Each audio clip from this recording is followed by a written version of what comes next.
Hello. ഇന്ന് ഞങ്ങൾ ആലുവ മണപ്പുറത്തേക്കാട്ടോ പോകുന്നത്. ശിവരാത്രിയൊക്കെ കഴിഞ്ഞിട്ട് ഒരാഴ്ചയായിട്ടോ. അപ്പോൾ അവിടെ കുറച്ച് ആക്ടിവിറ്റീസും അതൊക്കെ ഉണ്ടെന്ന് അറിഞ്ഞുകൊണ്ടാട്ടോ ഞങ്ങൾ പോയത്. ചെന്നപ്പോൾ തന്നെ നല്ല തിരക്കായിരുന്നു കേട്ടോ. ഞങ്ങൾ വിചാരിച്ചു ഞങ്ങൾ മാത്രമേ ഉണ്ടാവുള്ളായിരിക്കുമെന്ന്. ഒരു 5 മണി 5:30 ആ ടൈമിലാട്ടോ ഞങ്ങൾ പോയത്. നല്ല നല്ല കുറേ സ്നാക്സ് ഐറ്റംസും ഇഷ്ടംപോലെ ടോയ്സുകളും അങ്ങനെ എല്ലാത്തിൻ്റെയും നല്ല നല്ല കളക്ഷൻസ് ഒക്കെ അവിടെ ഉണ്ടായിരുന്നു കേട്ടോ.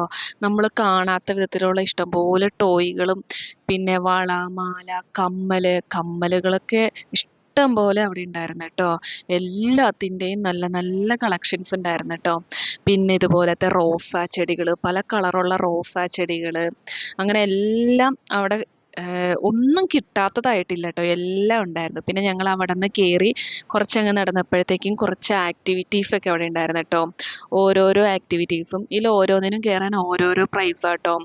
120, 100, 80 അങ്ങനെ ഓരോന്നിനും ഓരോ പ്രൈസാട്ടോ കയറാൻ. പിന്നെ ഞങ്ങൾ അതിൽ 2-3 ആക്ടിവിറ്റീസിലൊക്കെ കയറി നേരെ ഞങ്ങൾ പോയപ്പോഴത്തേക്കും ഗുണ കേവ് കണ്ടട്ടോ. അപ്പം അവിടെ കയറാമെന്ന് വിചാരിച്ചിട്ടോ.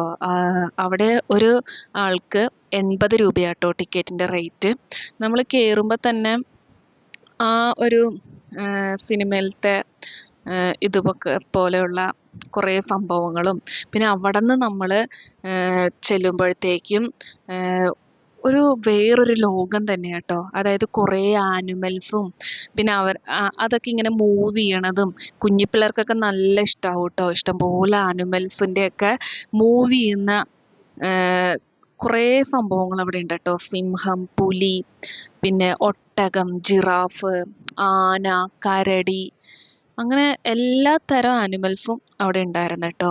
അത് നല്ല ലൈറ്റൊക്കെ വെച്ച് ഒരു ഫോറസ്റ്റിൽ പോകുന്ന രീതിയിലാട്ടോ അവർ ക്രിയേറ്റ് ചെയ്തേക്കുന്നത്. നല്ല ഒന്നാന്തരം ക്രിയേറ്റിവിറ്റി ആട്ടോ. പിന്നെ അവതാറിൻ്റെ അങ്ങനെ എല്ലാത്തിൻ്റെയും നമുക്ക് കാണാൻ കണ്ണിന് ഭയങ്കര കുളിർമയേകുന്ന ഓരോരോ കാര്യങ്ങളുണ്ടായിരുന്നു കേട്ടോ. പിന്നെ ഞങ്ങൾ അവിടെയൊക്കെ ചുറ്റി നടന്ന് കുറേ ഫോട്ടോ ഒക്കെ എടുത്ത് കണ്ടിട്ട് ഞങ്ങൾ അവിടെ നിന്ന് ഇറങ്ങി കേട്ടോ. ഇതിൻ്റെ തൊട്ടടുത്ത് തന്നെയായിട്ട് ഗോസ്റ്റ് ഹൗസ് എന്നും പറഞ്ഞുകൊണ്ടൊരു സംഭവം ഉണ്ടായിരുന്നു. അതിൽ കയറിയില്ല കേട്ടോ. പിന്നെ അവിടെ നിന്ന് ഞങ്ങൾ ഇറങ്ങിയപ്പോഴത്തേക്കും കൈ നോക്കുന്ന ഇഷ്ടംപോലെ ആൾക്കാർ അവിടെ നിൽക്കണ്ടായിരുന്നു. ഇഷ്ടംപോലെ ആൾക്കാർ കൈ നോക്കാനും ഉണ്ടായിരുന്നു കേട്ടോ. പിന്നെ ഞങ്ങൾ നേരെ വീട്ടിലേക്ക് പോന്നു കേട്ടോ. എല്ലാവരും ഒന്ന് സബ്സ്ക്രൈബ് ചെയ്ത് സപ്പോർട്ട് ചെയ്യാം കേട്ടോ.